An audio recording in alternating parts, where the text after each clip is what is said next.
Hello and welcome to another episode of Doses of Moses. Oh, grrr. So for this video, we are going to be discussing Dragcon and basically the ins and outs of it, how the queens interacted, how it was walking around, the whole things, and basically the things that they don't tell you about Dragcon unless you're actually there and you go and experience it yourself. So I hope I don't miss any key points. And again, this is all based on what I experienced and my own personal opinions. Some of this may have been proven otherwise, or it may just have been this was my first year going, so it might have been, different versus the way that I experienced it, but I went VIP. So yeah, we're just gonna go ahead and dive into this. Is for RuPaul's DragCon LA, so we're just gonna go ahead and dive into this, and I hope you enjoy. Alright, so let's go ahead and dive into this. So basically, RuPaul's DragCon is a convention that she throws for the drag queens of RuPaul's Drag Race for fans like myself to go and meet the queens. So you get your ticket. It ranges anywhere from about $75 for general admission to about $300+ for VIP. VIP is supposed to gain you access to getting into DragCon early, and then it also lets you wait in a separate line to meet your favorite drag queens. So I went VIP this year, and I was under the assumption, it's VIP, so it's going to be a lot better. But that was not the case, because basically you go through VIP and a lot of the queens, they don't separate the VIP line from the general admission line, and we were just intermixed. So you would wait on certain queens anywhere from 5 minutes depending on who the queen was, or up to almost over an hour to 2 hours if you're waiting for such queens as Alaska, Trixie, Evie Oddly, to name a few. And it was strange. At first I was like, well, why are we paying for VIP if we're not going to have VIP access? But then with certain queens, I was like, okay, well, they want to be fair, intermix the queens, or intermix the people, and not, really care that they're intermixing us. But I mean, if you're gonna sell a VIP ticket, I feel that you should be able to, have a separate line, and you should actually utilize that line instead of paying. Because I mean, if you're paying $300 to be able to have a shorter line to meet the queens, because DragCon is freaking insane, then you should be able to have. I mean, you should have access to the VIP line. Not let's just go ahead and mix you in with everyone else. I mean, it just makes more sense to me that way. Okay, so yeah, we were intermixed, so that was a thing, and then on top of things that they don't tell you about DragCon, in addition to paying the money that you're paying to get in for the weekend or for a day or whatever your forte is, you have to pay an additional amount to take a picture with the queens. Okay, now I understand that, queens trying to make a coin, so, and, we want to support our queens. So queens charge anywhere from about $3 for Serena Chacha, which I thought was amazing because, Serena Chacha is a wonderful queen, very nice, pleasant woman. So that was really cool. So, and then you get her drag scholar pin, to $50 if you want to meet Raja or Manila. And to me, this was interesting because they don't explain that you have to, purchase things and take pictures of the queens, which I get it. You need to support your queens, support this. But depending on whether you even decide to purchase from the queens or not is how the queens are going to treat you.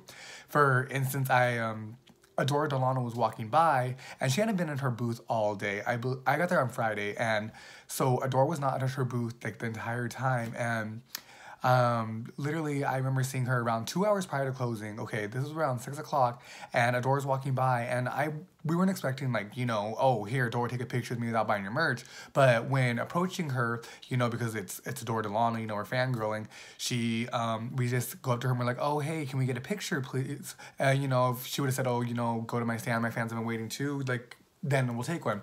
But instead, she goes nah.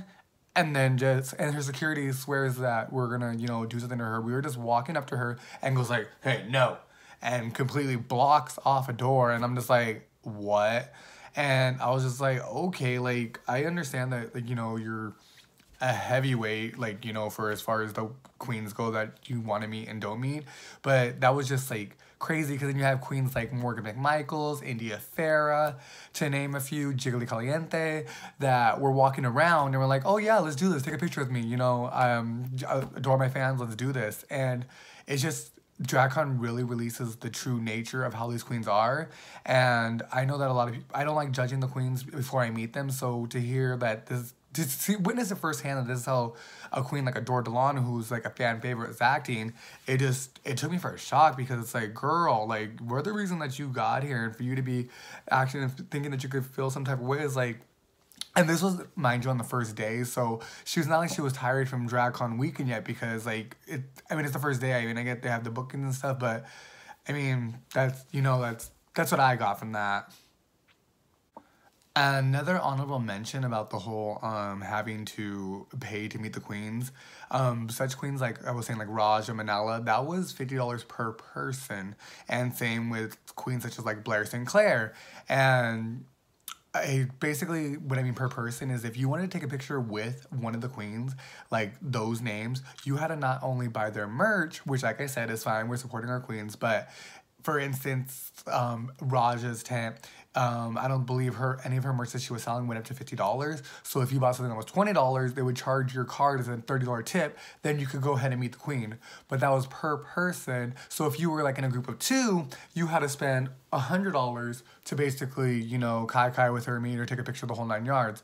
Now, I'm not saying yeah, like, cool, we're gonna, go ahead and take a picture, support the queens. But as far as the amount of money that we're charging per person to go see the queen, take a quick picture, and, interact with them, you maybe have a kai, I feel like they should have, like, mentioned that in the thing, because Dragcon literally costs a fucking arm and a damn leg just to, go and interact with these queens that, you're excited to see, and to be, like, to go and to not know that you have to spend all this money to interact with the queens is crazy. And if you try to take a picture of the queen while walking by, or, the whole 9 yards, these queens get livid because they want their coin. Which, like I said, it's fine. Like, for instance, Masala Visage was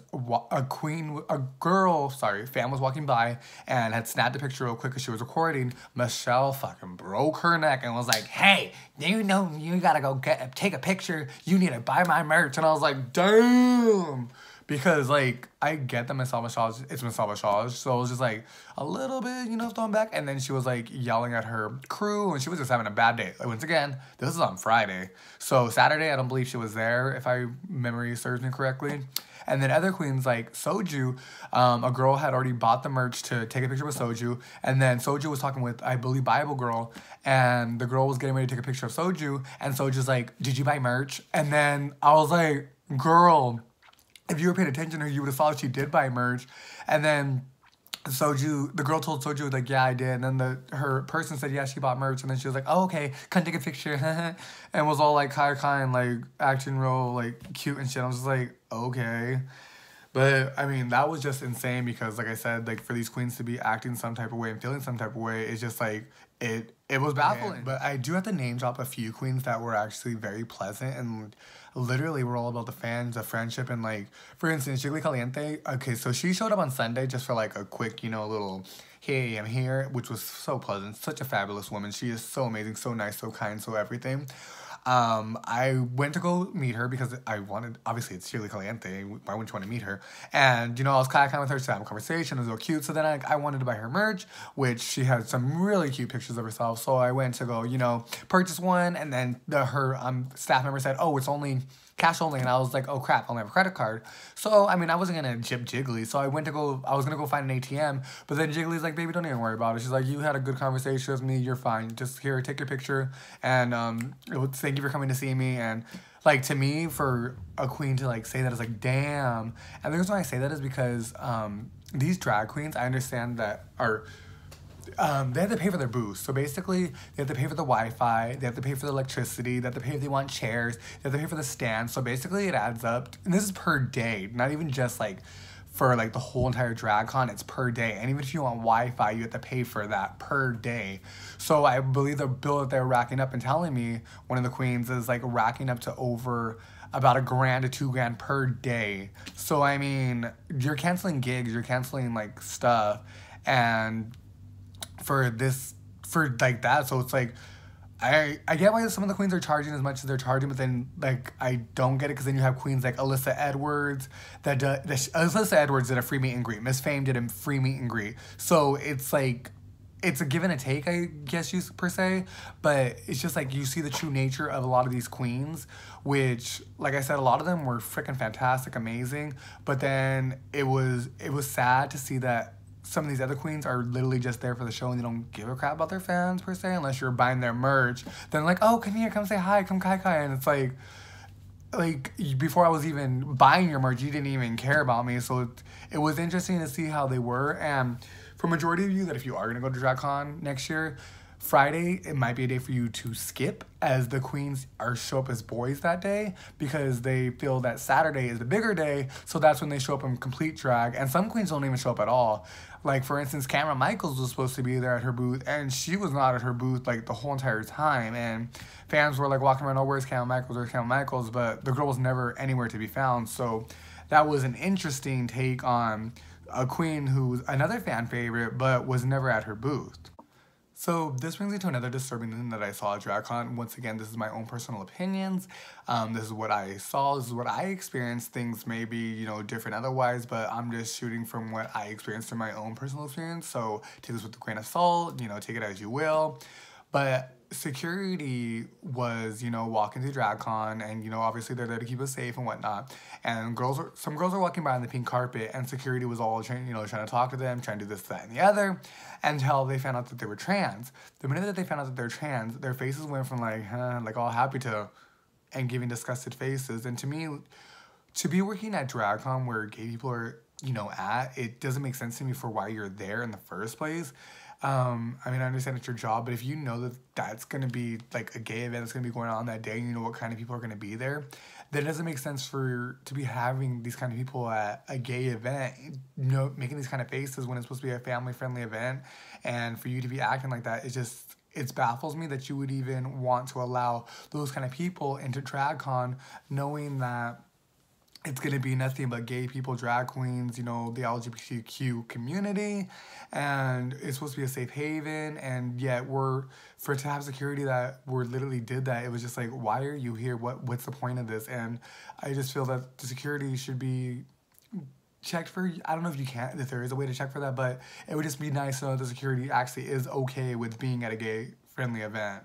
Another thing, a lot of people were able to cut the lines depending on who they knew and their friends, which, I mean, I didn't mind, like, the drag queens are doing it because obviously they want to kai with their friends. But other queens would let go-go's cut the line just because they're go-go dancers, and I was like, what? And, I mean, that didn't make sense to me. So for, like, the Andrew Christian boys and, like, the other go-go's that were there, basically, as long as they went up to the queen and went to the end of the line, I mean, not to the end of the line, they went to the exit, they basically got to cut the line and go and meet the queens before anyone else and just skip the line. So I was like, okay, cool. Like, you guys don't have to wait in line like the rest of us do just because you're a go-go dancer. That seemed kind of like, you know. But, I mean, that's something that you deal with when you go to Dragcon. But it was cool because Scarlet Envy, for instance, was actually one of the queens that didn't allow that. I was next in line to go meet her, and some people tried coming in to take a picture with her, and it was one of her friends, and then she's like, oh, wait, I have to go clear out my line first, then I'll let you come take a picture with me. So that was actually really cool. So some of the queens are, you know, friendly like that and will not allow people to cut the lines. I mean, it's really amazing that they did so that. Overall, I would say Dragcon is a very wonderful experience. But like I said, you need coin to go because that's one thing they don't explain to you, that you need to buy merch to take pictures of the queens. Yeah, they're walking around, but majority of the time they are not going to let you take pictures of them. Which, like I said, I understand, but there is queens that you can catch, like Morgan, India, were very nice and pleasant, jiggly, where they don't care if you buy their merch or not, just come take a picture. And would I return to LA Dragcon next year? I would say yeah. I would just hope that these queens that just think because they have a name for themselves now that they would, you know, come on, we're your fans. Like, we're trying to meet you. We're the reason why you're here. Like, come on. I don't see why you're acting like this. Doesn't make sense to me because there's other household names. Like I said, Alyssa Edwards, fucking Evie Oddly. We're walking through the crowd and we're just like, yeah, let's do this. Take a picture with me. And it's like, it's just interesting. So, like I said, I would, I can't even talk no more. Yeah, I'm not even gonna edit this out. I would just say, when you're going to Dragcon, make sure that you do bring money, bring some snacks so those lines do get long. Whether you decide to do VIP gets you in about 2 hours early, or whether you do general admission, they're kind of the same. If you're gonna meet heavyweights like Katya and Trixie, their lines are extremely the longest. You're waiting, like, their lines cut off at least 3 hours prior, so I mean, good luck with that. But other than that, Dragcon is a very amazing experience, other than these little things that they don't tell you about Dragcon. So I hope you enjoyed this little video.